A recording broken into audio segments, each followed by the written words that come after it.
Hello, everyone, and welcome to the HUBB Live Trading Room. Some of you might have been joining us for EWO Trader Live this morning, so if that's the case, good to see you back. If it's your first time joining us today, welcome.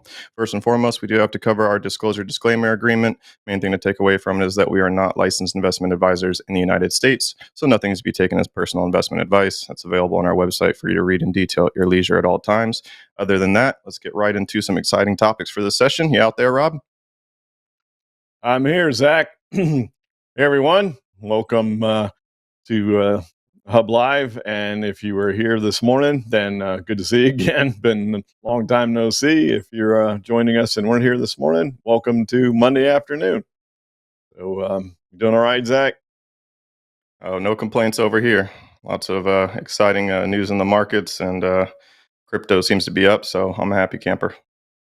Yeah, I can imagine. And we talked about that during the EWO Live. So we'll talk about all things AI, as you know, here. So let's take a look at the market real quick and just update you. If you were here earlier, not a whole lot has happened in the live chart since the 11 o'clock show, but I'll update you on the live chart. A little bit of a creep higher here, and we'll see if that holds into the close. Uh, who knows what happens this afternoon into the close and tomorrow. But it may not be that volatile because, as I mentioned, and as you know by now, the Fed rate cut, if it does come to fruition, is already priced in the market. So the market, at least the equities market, and how many times have we been talking about this over the last year? The equities market and the bond market are not in sync, and they've been out of sync for quite some time. The bond market is a little more questionable on either the potential for inflation or the Fed not cutting this week. But the equities market is taking it as it's a done deal, and we're just plowing forward with that expectation. And as we talked about earlier, the climb higher in this ascending pennant pattern that is continuing to condense is the best way to put it. And that's what should happen. The further you go up, the tighter the range should be. And as you can see clearly, that's what's occurring. So not much else to talk about as far as the market. So let's get right into the AI. I did want to update you on a few positions in the AI impulse portfolio before we look at some of the newer signals, because there's something pretty exciting that I wanted to share with you on the AI side of things. Here's APH, these that I'm going to show. We know that some of the signals move rather quickly, which we love, and some of them take their time. And APH is one of those that's been taking its time. Multiple zigzags you can see at the same price target, 80% score on the AI, a lot of stuff to like, but gosh, it's taking its time to move. But look what's happening today. We are getting movement today out of APH finally, and we're getting in the neighborhood of the zigzag target as well as the AI target. We may not generate much of a gain out of this because it's taken so long, but we still should be able to generate a profit based on hitting those targets. And, you know, it's better than the alternative. So it took a few weeks, as you can see, for this one to move. And it goes back to the thing that I've tried to reiterate this as much as possible. I know we're adding new AI subscribers all the time, and patience. Some of them move rather quickly, but just because they have a high score doesn't mean that they're going to run up and hit that target in a short period of time. A lot of them do, but not all of them. And patience is rewarded. In fact, you know, we go back and if there's any complaint, because we've had a heck of a run, is that, gosh, we wish that fail zone would have been just a little bit higher on Broadcom. Now we've got a new signal, but it's only at 50%, so we wouldn't do anything with that. But the prior signal, we just barely broke it, and then it took off and would have been a great trade. But we followed the rules, and that's important. This is, we've had two that I'm aware of that have closed below their fail zone. One of them, exiting was the right thing to do. It continued lower. This one went the other way. So two signals that have closed below the fail zone price. One, the right move. One could have ended in a profit. So it's 1 and 1. But we are going to still follow the rules. You can't expect this to occur every time. It's an outlier. It's a shame. Gosh, we just would have hung in there a little higher, we could have stayed in. But we're not going to give you rules and tell you that these are the rules that we're going to follow and then not follow them. And then a couple other ones that have taken their time but are moving. XRT is starting to try to make a move. This consolidation right here is okay. It had a pretty vertical move with a gap, and you could argue that's about as good of a consolidation following a vertical move with gaps as you could expect. It really didn't back off at all. It just went sideways and allowed the 10-day moving average to catch up. And I mean, if this ETF is ever going to move, you would think this is the time it's going to move, right? We're at the height of retail buying between now and the end of the year. So I think it's highly likely that we break out of that range and take off. And then TPX, Timber Sealy, is making a move today as well. A little bit off the highs, but it had 2 nice up days and then a little bit of follow through today. The fact that we're going a little sideways here is normal with the fact that the 10-day moving average had gotten a little separation there. But we held above the A wave down and tested it, but it immediately bounced back. No follow through day when it broke below that A level there, which is right at that 38.2% fib line. And we turned and went back to the upside. So things, all in all, looking pretty good in the existing position. Now let's take a look at some new ones. So come over here on the AI button, and on the bullish side, we do have. I went back a day because I do want to show you that. Let's start with the signals from Friday first, and then there's Broadcom right there, but only with a 50 score, and of course, too little, too late on that one. And then if we go to the bearish side of things, here's what I find exciting. Look at that. We have a score of 70 on a first one I've seen, and CCS. You can see this position here with a little bit of room to the downside. It looks really good. Been waiting for it. Be rounded up, it's at 71%. It's still not 75, but gosh, the way I've been doing a lot of behind the scenes work on going down to a 60 score on the bearish ones because they've been working so well. And when I talk to the data scientists, they discourage doing that. And it's like, but they're working. And all they can do is go back to, the amount of research and modeling that they've done. They still say, don't go that low. So, I talk about this all the time, that people that take Elliott wave and make their own personal adaptations of it. If you're going to follow a system, why don't you want to follow it the way the person that created it wrote it? Do we somehow think that we can make it better? If they were smart enough to figure it out in the first place, then I think we want to trust what they have to say. So that's what we've been doing. And they're the ones with, the volumes of data and analysis. So we listen to them, and I'm quite certain, even though there's some outliers here and there, like Broadcom, that the guidelines that they're giving us are going to work in the long run, especially as we know this is true AI and it's just going to continue to learn from itself and get better. So I like this one. Let's take a look at options. Even though it's a 71 score, still pretty excited about the potential to put one of these on. So I'm going to come over here and look at March. I will change these to Delta, as you know. And as a quick reminder, for the first time in a while, we're looking at the right-hand part of the options table, not the left-hand side, because now we're looking for puts. And then if we come down here and look, there's the 39 Delta, 119 contracts, so just barely over the threshold of a minimum 100 contracts to look at. The spread is a little wide, but it's right on the bubble.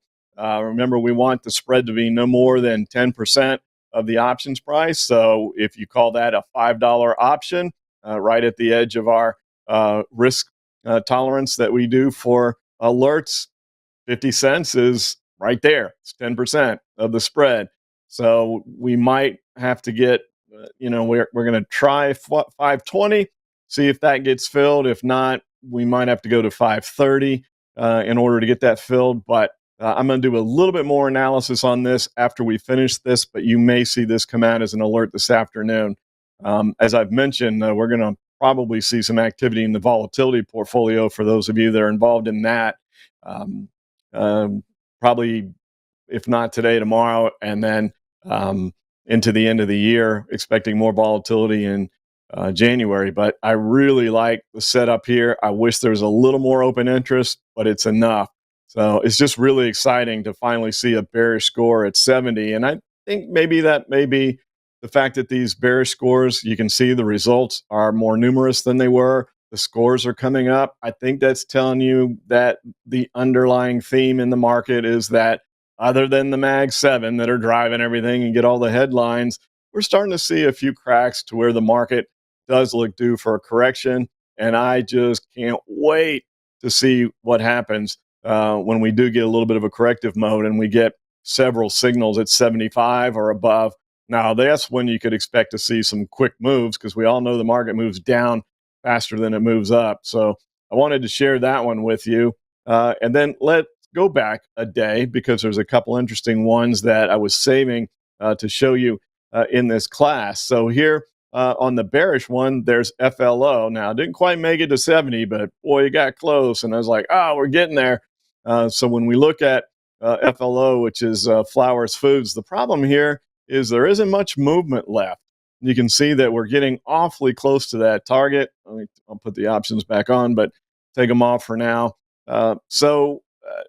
It's 20, 30 cents is all that's left. So not much we can do there. And it's a bit oversold. So that one would be a little bit different scenario.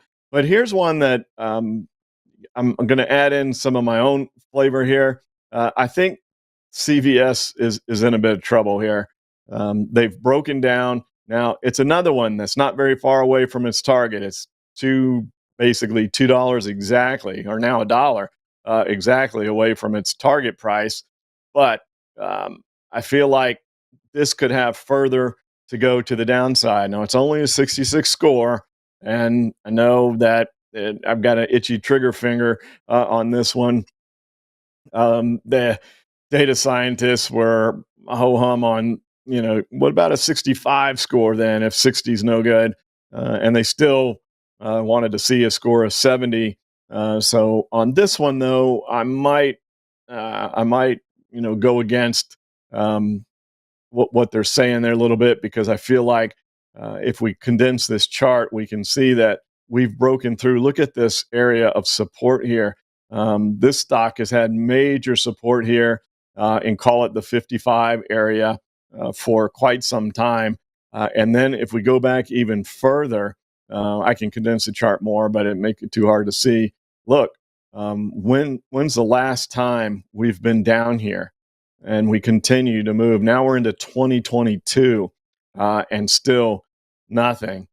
So we have broken a tremendous support level. So I don't think there's anything wrong with adding in a little bit of just plain old basic technical analysis to all of the really cool stuff that the AI does. And, we like to look at the zigzag patterns within wave threes. And this one clearly has one. So let's take a look at the zigzag here on CVS. So there's the A wave. Here's the B right at 70%. And then the C wave expectation has already broken below 100%, which brings the 161.8% target down just below that line of where the AI target is. So my thought process is that if we're going to get down here, would we really not finish out this zigzag and come down to the 161.8? The only negative here is the fact that we are a touch oversold at this moment. You've heard me say it, stocks can stay overbought or oversold for periods of time, but not long periods of time. And there's a separation there between where we are and the 10-day moving average. But typically, when they stay a little longer in the overbought or oversold, it's oversold because things can move down so fast. So even with the 161.8% extension, there's still not a whole lot of price movement here, but maybe enough to make it worthwhile. So I'm going to look at this one really hard a little further. because one, it is a 66 score, it's not 70. And on top of that, the separation here, we may already have too much IV priced into these options. But when you take a look at the options chain, one of the interesting things here, and you can see how many strikes are available. We can go out to look at February initially, look at all the open interest. So it's super liquid. And that's also something that is inviting as well. You can see all of the open interest. And if we get to a 36 delta there, it's only a 6 cent wide spread with 800 contracts. You know, I'll debate about whether this actually goes into the speculative portfolio or the impulse portfolio. If indeed, when I do the IV analysis, it is still viable. And the reason I say that is if there's too much IV in the options, in the put options, and it bounces back. Now it could go straight down and hit that level before it comes back to towards the 10-day moving average. And that would be great. Doesn't matter what the IV is if that happens, because it's just going to stay steady or be higher. But if it bounces a little bit first, they'll take all that IV out of the puts.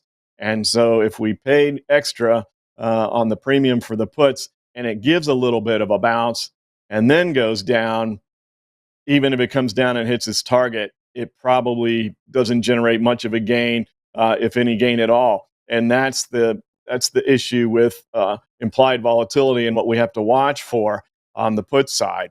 And so we'll be talking a lot more about that as we start to see more and more signals on the bearish side that are showing up with scores that are interesting. But it seems like we're starting to turn. We've been waiting for this literally ever since the AI came out to start finding some bearish ones. You know, we did do a bearish trade where we faded a low score on the bullish side, but finding actual high scores on the bearish ones we haven't had yet. So super exciting for me. I hope it's exciting for you, because that's when we can make a great deal of money in a very short period of time. So really excited about it.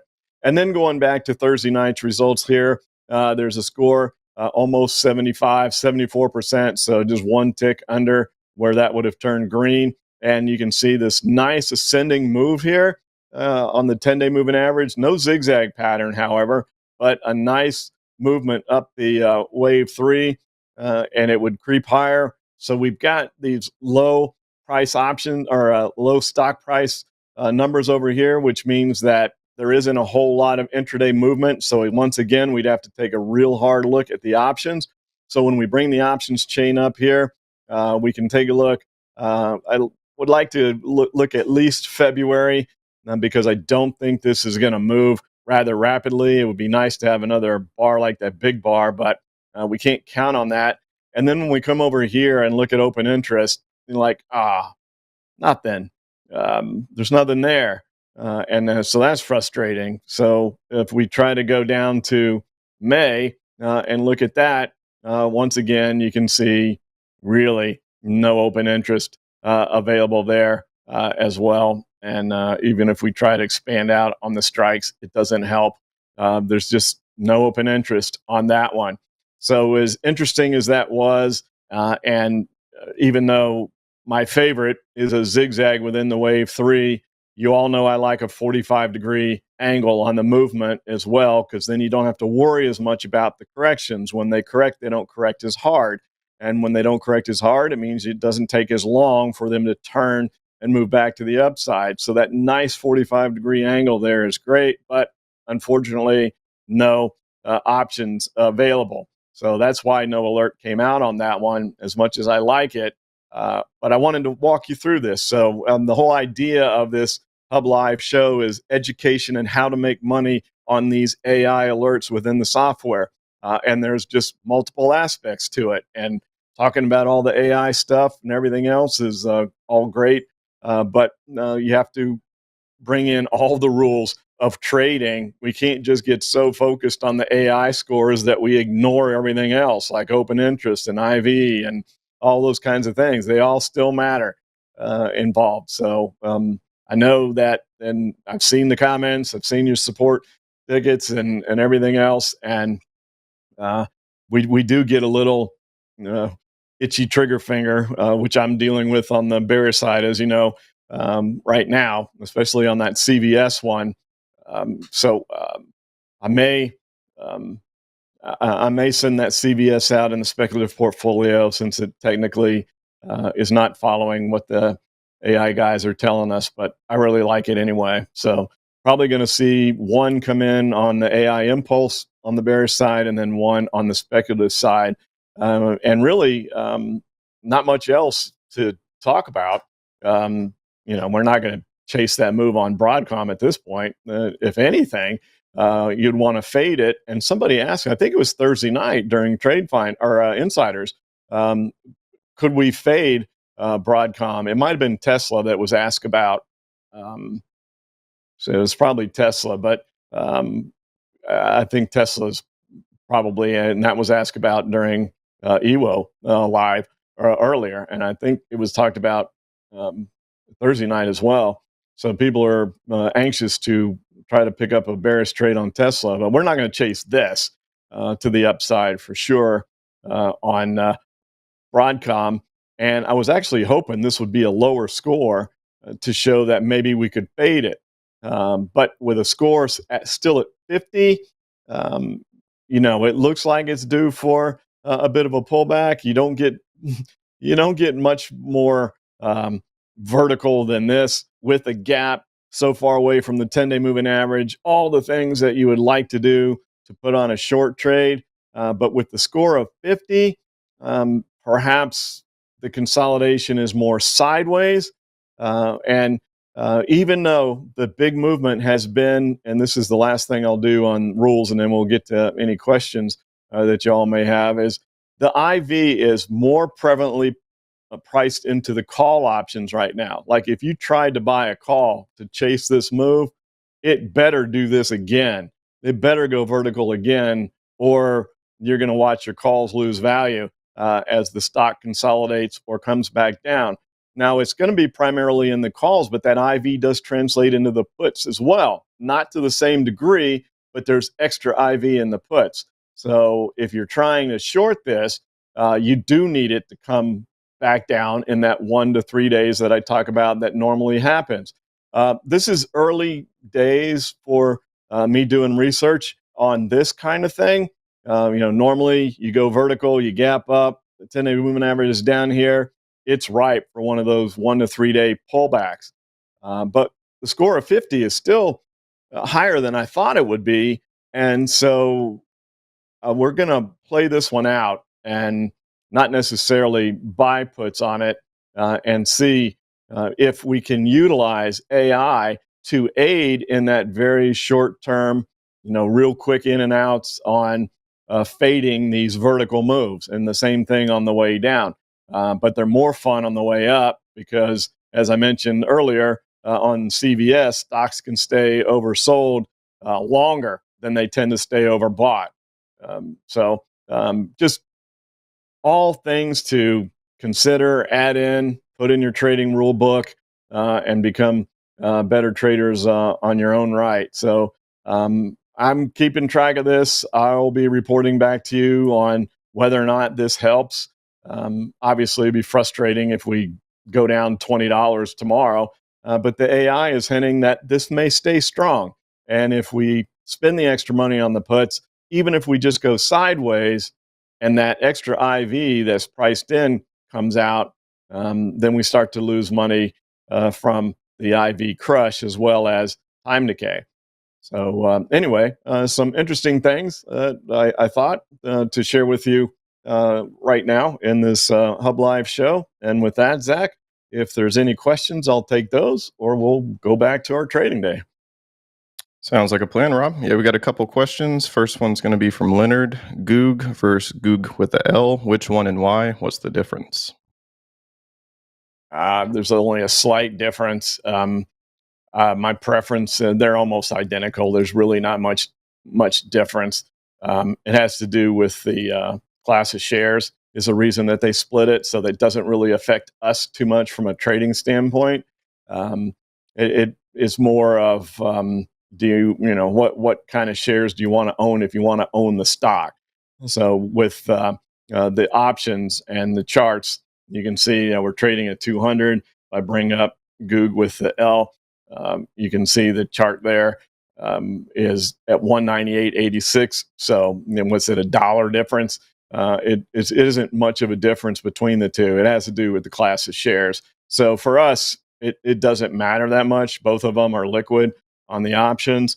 I am, everyone associated with Zach included can tell you I'm a massive creature of habit, and just the plain Goog is my favorite. It's my number one stock from Elliott Wave over the years. In other words, I've put more trades on Google with GOOG than any other individual stock since I started trading Elliott Wave back in 2001. So it just so accurate with Elliott Wave. But now we're getting a nice move today. At 70%, we didn't want to chase that. The frustrating thing here, and maybe that's why you're asking, why didn't we send out this alert? And on the pullback, you can see that we didn't quite get there, and then we've gone up now and hit the target. So there's not much difference between the two, and I love Google anytime it shows up. Very well. Thanks for the insight there, Rob. This one's going back to AVGO. Would it help to look at the 5-minute chart for a 5-minute or for a 5-wave down to work a down position? Yeah, and I think that would be a smart thing to do, is to go to look at. If you'll bear, all right, I'll look at your 5-minute chart. I prefer 3, but you ask about 5, so I'll put that on. And the issue that we have, if you were going to do this, this right now at this moment would be an opportunity, because we're at the high of the morning. And so that was the morning print right after the open. We came back down and we're right there. This could very well act as resistance. It could be a double top. But if it breaks that, if it goes to 250, you're out. So you have a very quick stop here. If you wanted to do something short term, understand everything I just explained about the options. You got to be right, or that premium will start to come out of those puts if we go sideways. But right now, this would be the ideal intraday entry. So good on you for asking. That you're learning that, or maybe you already knew that, but this is ideal. And once again, if it breaks above that, then it probably has another leg higher. If it sees 250, then you get out. But you can see it's already having trouble right here at that resistance level from the morning print. From a risk to reward standpoint, it makes sense, because it could pull back, and we could go back down to the open price and have a nice trade there. But if it breaks above this, then another leg higher. And so what do you do then? Well, you pause and wait and look for another entry. So it doesn't mean that you have to give up on it. If it goes higher, what does that mean? It means it's getting further from the 10-day moving average, it's getting more overbought, and then you just wait for another entry and try it again. So that's the idea, but outstanding question. Agreed. And that actually wraps up all the questions for today's session, Rob. So I think everyone's got to internalize that insightful presentation you just gave us, and we'll get back to the markets. Yeah, I look forward to it. And I hope, really wanted to put out a few nuggets there. I hope you take everything that I said and put them in your trading plan, put them in your manual. I still have a written trading plan. Can you believe that? That's how old school I am, literally in an old composition notebook. So hope everybody enjoyed that. Thanks as always for your time. We appreciate it very much. And we'll be like everybody else, focusing on Wednesday, but we'll have Trade Finder tomorrow, and we'll talk about that. And we'll be talking more things Federal Reserve tomorrow, I'm sure. So have a great afternoon. Look forward to talking again soon. Take care, everybody.